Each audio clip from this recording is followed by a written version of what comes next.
Hi guys, welcome to Pakistani family reaction में। उम्मीद करता हूँ आप सब खैरियत से होंगे, जहाँ होंगे खुश होंगे, आबाद होंगे। मेरा नाम वजाहत है। मेरा नाम लता। तो यार काफी रिक्वेस्टेड वीडियो आज का, बहुत ही ज्यादा डिमांड आ रही थी इस वीडियो की। तो वीडियो का टाइटल है काली 1000 and mission white wash bye Khan sir. Khan sir का ये वीडियो काफी ज्यादा डिमांड आ रही थी इस वीडियो की। जल्दी से वॉच करते हैं इस वीडियो को, वजह कि किस तरह का ये वीडियो है। तो काउंट करते हैं। ओरिजिनल वीडियो का लिंक मिलेगा सबसे पहले डिस्क्रिप्शन सेक्शन में। तो लाजमी कीजिएगा इनके चैनल को सब्सक्राइब। तो काउंट करते हैं 3, 2, 1 एंड स्टार्ट। जय हिंद। चलिए समझते हैं इस वीडियो में भारत के सबसे शक्तिशाली, सबसे खतरनाक और सबसे खुफिया मिशन काली नामक हथियार के बारे में, और इस काली नामक हथियार से कैसे ऑपरेशन व्हाइट वॉश को अंजाम दिया गया, जिसे देखकर पूरी दुनिया चौंक गई।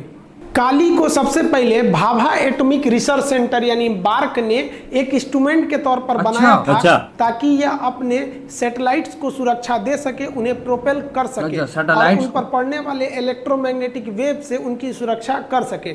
ये Bhabha atomic research centre Mumbai के समीप ट्राम्बे में है। यहाँ एक जगह है मुंबई के पास ट्राम्बे, वहाँ ये पहाड़ियों से घिरा हुआ एक बहुत ही टॉप सीक्रेट इंडिया का जगह है। यहाँ जो भी खुफिया हथियार वगैरह बनाए जाते हैं वो इसी Bhabha atomic research centre, shortcut में बार्क, यही बनाए जाते हैं। काली का पूरा नाम होता है किलो एम्पियर लीनियर इंजेक्टर।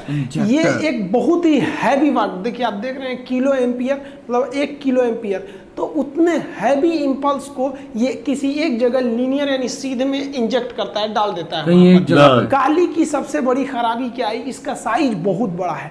बहुत बड़ा साइज होने की वजह से इसको हम आसानी से एक जगह से दूसरे जगह पे नहीं ले जा सकते हैं। तो इसको किसी वजन होगा ना ज्यादा, या फिर पानी वाले शिप पर सेट कर दिया जाता है। काली के कई वेरिएंट है। अभी काली 1000 सबसे खतरनाक है।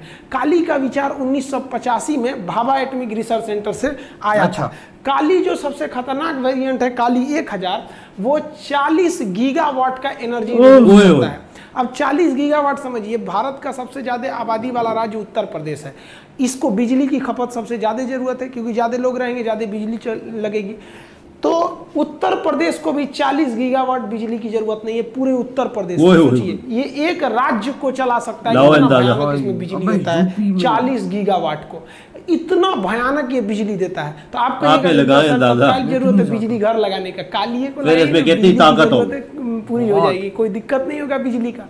तो इसकी एक खराबी है, ये जो इतना शक्तिशाली बिजली देता है ना, ये 1 सेकंड के लिए भी नहीं देता है, बहुत ही कम सेकंड के लिए देता है। 60 नैनो सेकंड, पलक भी नहीं झपका पाएंगे नैनो सेकंड में, इतने कम समय के लिए देता है। लेकिन इतने कम समय के लिए भी अगर देता है तो उतना तगड़ा झटका किसी को लग जाएगा तो बर्दाश्त थोड़ी होगा। आसमान से जो बिजली गिरती है वो लगभग 1000 एम्पियर की होती है। ये उसका बाप है, देख रहे हैं 40 गीगावाट बिजली का, 40 गीगावाट में तो कोई भी चीज तहस नहस हो जाएगी। काली को इंडिया कहता है कि ये कोई हथियार ही नहीं है, ये एक इंस्ट्रूमेंट है, हम इसे अपनी सुरक्षा के लिए यूज करेंगे। लेकिन अगर इससे किसी दुश्मन के विमान या किसी दुश्मन के सैटेलाइट मिसाइल पर हमला करेंगे तो उसका जितना भी इलेक्ट्रॉनिक सिस्टम है सब ध्वस्त हो जाएगा। विमान अपना रास्ता भटक जाएगा, मिसाइल रास्ता भटक जाएगी, सैटेलाइट को बर्बाद कर सकते हैं। तो इसका हथियार के रूप में यूज करेंगे तो ये काफी खतरनाक है। इसका प्रयोग किया गया ऑपरेशन व्हाइट वॉश में। समझते हैं क्या है ये ऑपरेशन व्हाइट वॉश।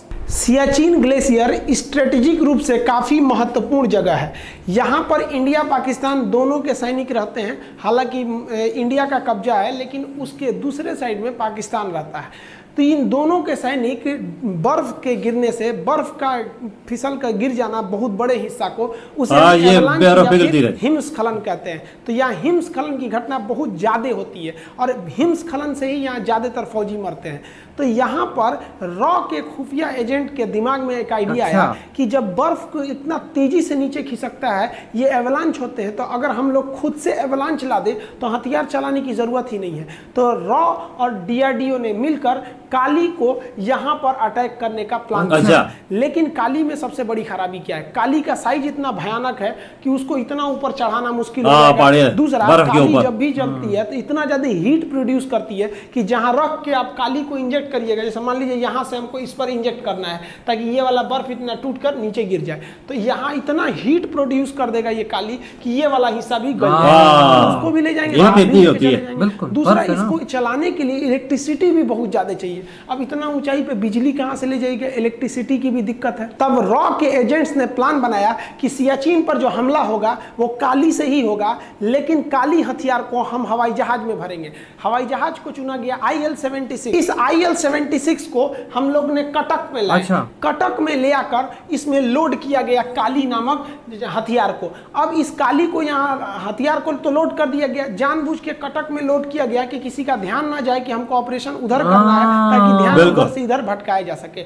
और काली को यहाँ पे लोड करने के बाद इसे सहारनपुर एयरबेस पर हम लोगों ने पहुंचा दिया और इसकी सुरक्षा में सैनिकों को तैनात कर दिया। किसी को यह नहीं पता था कि इसके अंदर है क्या, इस विमान के अंदर। लेकिन सबसे बड़ी जो समस्या आनी थी कि इस विमान के अंदर स्थित काली को बिजली कहां से दिया जाए। उतना हैवी बिजली नहीं दे पाए, एक जहाज का इंजन उतना बिजली नहीं बना पाता है। बिजली की समस्या दूर करने के लिए रॉ के एजेंट्स ने दिमाग लगाया कि अगर हम विमान का इंजन खोल लेते हैं तो विमान का इंजन बहुत ही बड़ी मात्रा में बिजली पैदा करता है और इस बिजली को हम कैपेसिटर और ट्रांसफार्मर की मदद से हाई वोल्टेज को बना सकते हैं। तो एक विमान का इंजन को खोलकर IL-76 के अंदर सेट किया गया और उससे बिजली बनाकर काली को स्टार्ट किया गया। IL-76 के अंदर काली नामक हथियार था, उसे अकेले नहीं छोड़ सकते थे, इसलिए सुरक्षा का बहुत ज्यादा ध्यान रखा गया। कई लेयर की सुरक्षा बनाया गया और सबसे पहले आगे भेजा गया एवॉक्स विमान को। एवॉक्स का मतलब होता है airborne warning and control system. इस विमान के ऊपर रडार लगे होते हैं और ये रडार पूरे दुश्मन को देखते रहते हैं कि कोई दूसरा जहाज तो नहीं है इस एरिया में, और अगर इस एरिया में है तो इसके अंदर बैठे जितने रडार कंट्रोलर है वो अगल बगल बता देते हैं कि 200 किलोमीटर दूर जहाज है, इधर जहाज है, तो आगे एवॉक्स को, एवॉक्स विमान आगे आगे चल रहा था। एवॉक्स के पीछे लगाया गया सुखोई को। ये सुखोई को हम लोग दक्षिण भारत से जहाज उड़ के आया था सेफ्टी देने के लिए, ताकि किसी की नजर न पड़े।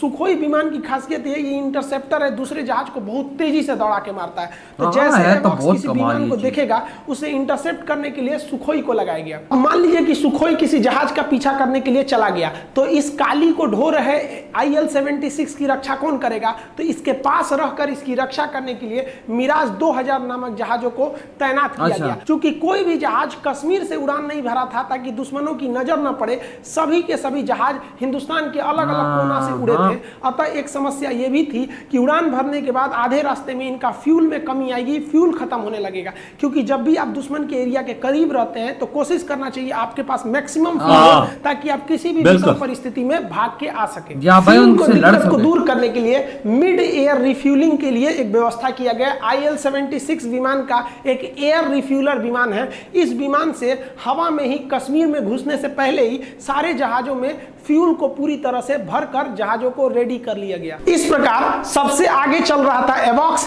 एवॉक्स के पीछे था आपका जो IL-70। देखिए दोनों विमान IL-70 है, ये एवॉक्स में कन्वर्ट कर दिया गया था इसको लोड ढोने के लिए।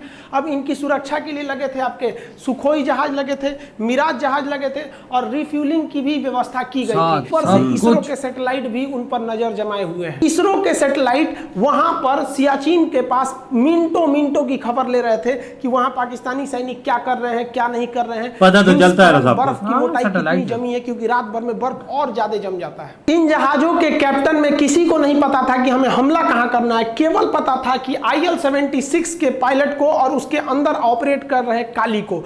काली जो था पहुंच गया 7 अप्रैल 2012 को। ये कटक से लोड हुआ था और सहारनपुर में ये इंतजार कर रहा था। यहाँ से ये चल दिया सियाचिन के लिए। ये 4 बजे यहाँ से उड़ान भरा था, एकदम आराम से धीमी गति से आगे बढ़ता हुआ, और ये 5:40 पर सियाचिन ग्लेशियर पर गया।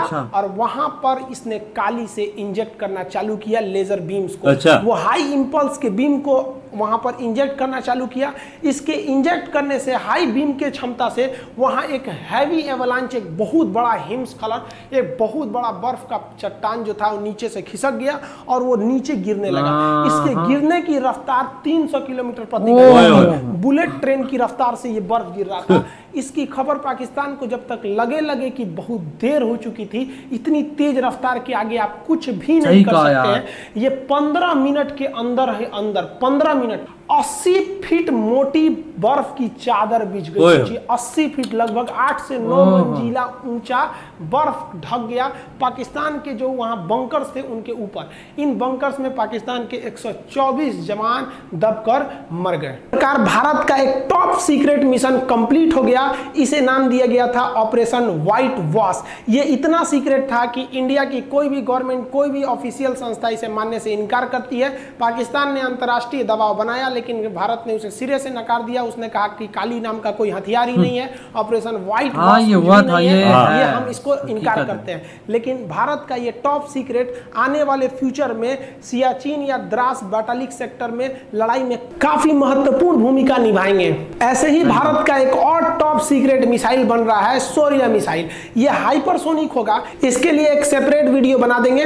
मिलते हैं हम लोग अगले वीडियो में, तब तक के लिए जय हिंद। वीडियो खत्म यार। ये हुआ था वाकया में, ये मतलब इंडिया ने फायर किया था। हमारे मीडिया में भी ये बात आई थी कि फायर हुआ है, तो हमारे सैनिक शहीद हो गए थे 124। जो भी है, अब दुश्मन है भाई, दुश्मन भला नहीं चाहता। अगर हम लोग भी होंगे, हम लोग भी चाहेंगे कि इंडिया का मतलब कि भला ना, और इंडिया है जो वो भी पाकिस्तान का नहीं चाहेगा कि भला। दुश्मन ही है ना, गवर्नमेंट लेवल की बात कर रहा हूँ, लोगों की बात नहीं कर रहा। लोग तो भाई बड़े प्यार करने वाले हैं एक दूसरे के साथ, लेकिन ये है कि ये बहुत खतरनाक है। ये जो इंडिया के पास काली है, बहुत जबरदस्त चीज है। वजादियों में किसी के पास नहीं है, ये किसी के पास नहीं हो। या भी तो इतना पावरफुल नहीं है। आप अंदाजा लगाओ, 60 नैनो सेकंड के लिए आई थिंक ये फायर होता है और उसके अंदर तबाही मार देता है। बिजली कितनी लेता है ओ, यानी आप इसमें इतनी बिजली में ना पूरे पाकिस्तान को बिजली दे सकते।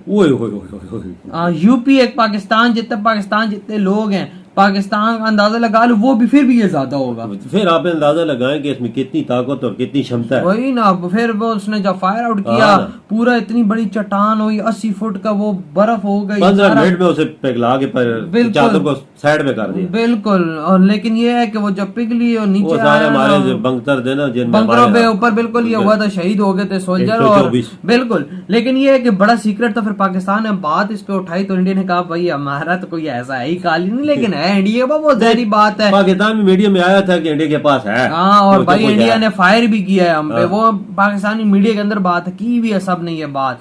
लेकिन अब जो भी है भाई, इंडिया की पावर भी है भाई, इंडिया की क्षमता भी, और इंडिया का ये प्राउड है काली, जो इस पे भी इंडिया ने ट्राई किया। लेकिन ये है कि बहुत खतरनाक चीज है ये। तो यार आप लोग बताएं, ये वजाहत काली जो है ना, ये इंडिया ने खुद बनाई है। हाँ, खुद किसी की मदद के बगैर सीक्रेट हथियार है। उसको रखा हुआ हो जिधर पहाड़ों के दरमियान, ऐसी जगह होती है जिधर किसी की नजर भी पार भी ना मार सके। जाहिर बात है बाबा, चीज ही ऐसी है तो ऐसी जगह पे रखेंगे जहाँ पे भाई कोई हाथ भी ना डाल सके। वही ना। तो यार आप लोग बताएं आपके क्या थॉट है। वीडियो खत्म करते, हमने बहुत ज्यादा खैर